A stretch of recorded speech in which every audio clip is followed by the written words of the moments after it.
Hi everyone. So this last sense that I'm going to talk to you about is your oral sense. So that is the sense of taste. So your tongue has 5 different tastes to it: sweet, salty, sour, spicy, and bitter.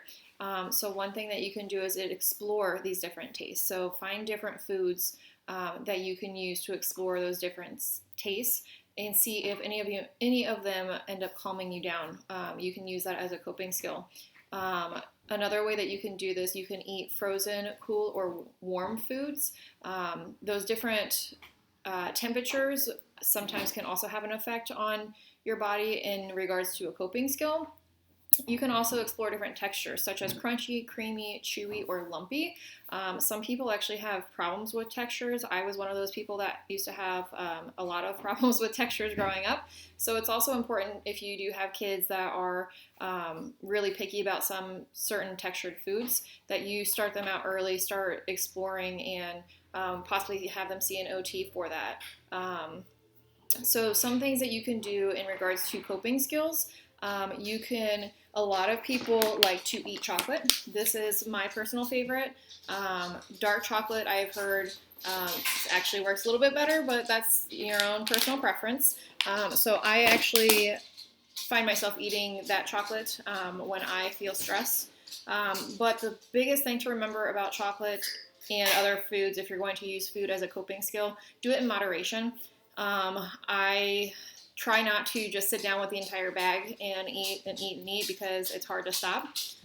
So maybe just get like a small serving size or put it in a plastic baggie. That way you're not getting the whole entire bag. And that goes with any foods. Another thing that you can do is suck on a peppermint. A lot of people like to use peppermint as a calming strategy. Kind of that smell of the spearmint is another calming strategy, which brings me to gum.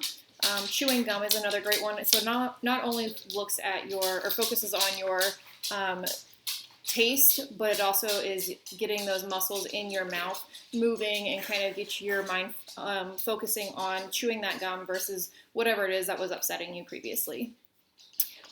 So another thing that you can do is you can blow bubbles. So this isn't related to touch, but just taste, but the olfactory.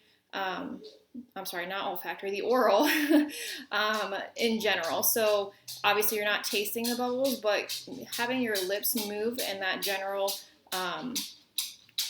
just that general direction of pursing your lips. So think of blowing bubbles.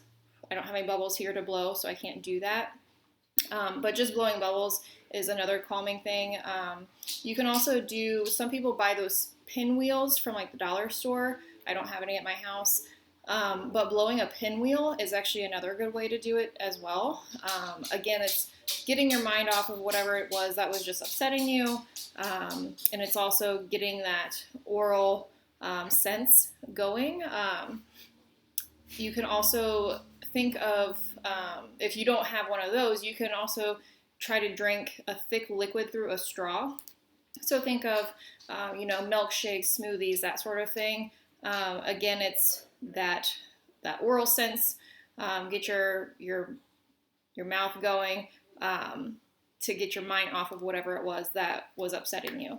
So there's multiple different things that you can do. I don't have any activities for taste because it would just be me eating or tasting it.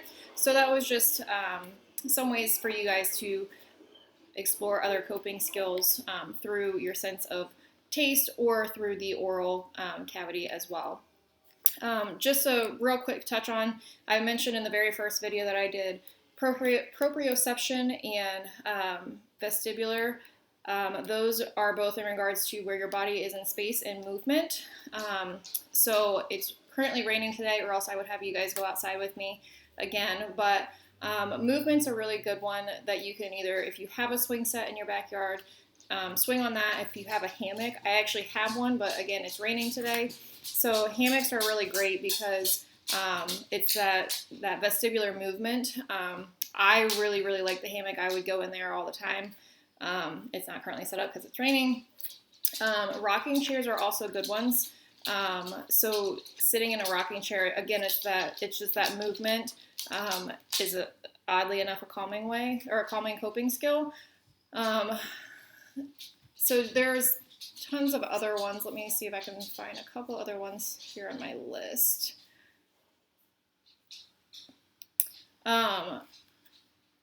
Also, crawling on your hands and knees. So it's part of that movement, but it's also part of touch. So if you get on your hands and knees or even some sort of animal walk, that is just it gets your touch receptors going. So that's a good one for little kids too. You can make that a game too with them. Just have them say, "All right, Simon says do a crab walk." Again, that's a great way to get your kids involved too. Bouncing on a therapy ball. So if you have one of those giant inflatable balls, you can sit on those. A lot of people like to use those actually for like office chairs. So it kind of keeps your mind distracted on certain other things, but it's also a good like movement bouncing all the time. So just think of other ways that calm you. What are some good coping skills that you currently use? What are some other ones that you can find? Again, do your research. There's tons and tons of things online. This list that I was just talking about, I had just found online. So, but OTs are also great because we also provide lots and lots of options. As I mentioned in some of my other videos, some of the other things that I do with some of my clients, a lot of it's on their own though. But again, it's all trial and error because what I like, you might not like. So I hope you enjoyed the videos, and I will talk with you later. Bye.